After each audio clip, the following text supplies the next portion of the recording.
Tuloy-tuloy na po ang pagdating ng mga mamimili sa Divisoria para po maghanap ng mga gamit pang eskwela. Kung ikukumpara po sa mga mall, mas malaki ang natitipid nila roon. May ulat on the spot si Bernadette. Bernadette? Pia, mababa ng presyo ng mga bilihin dito sa Divisoria pero may mga paraan pa kung paano lalo pa makamenos sa gastusin ngayong pasukan. Magkasamang namili ng school supplies sa mag-inang Milet at Mark Paul Asenita. Mas mainam na raw na magkasama sila para hindi na madoble ang napamili. Sigurado pang magugustuhan ng anak ang mga gagamiting school supplies sa pasukan. Maganda yun, tay. Kami na lang magko-cover.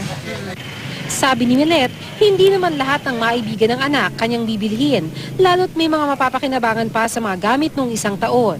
Yung sapatos niya, pwede pa naman. Ano pong gagawin nila sa sapatos para medyo magbukang bago? Ay, siya na lang.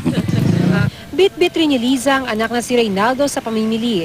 Pero hindi raw niya kayang bilhin ng isang bagsakan ng mga kakailanganin sa pasukan, pero sigurado naman makukumpleto niya ang gamit ng anak bago magbukas ng klase. Doon ikalawang araw, bumibili ng paunti-unti para bago magpasukan, kompleto na siya. Ano bang kagandahan kapag bago yung mga gamit mo sa school?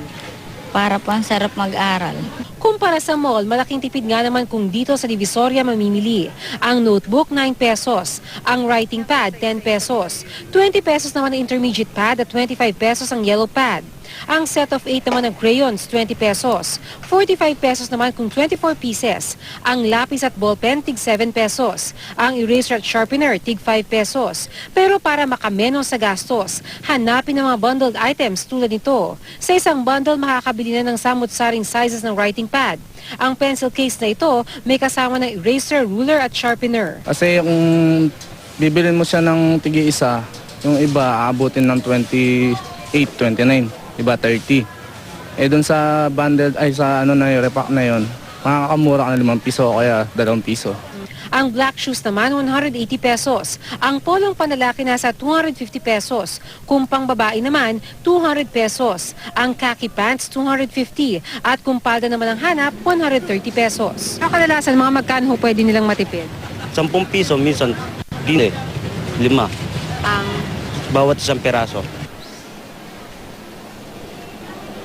Pia, ngayong umaga ay maluwag pa ang mga pasilyo dito sa Divisoria pero mamaya kapag mas presko na raw ang pamimili ay tiyak na daragsana ang mga taong mamimili dito sa Divisoria at sasabay na rin daw dyan ang mga mandurukot kaya ingatan raw ang mga mahalagang gamit. Pia? Maraming salamat, Bernadette Reyes.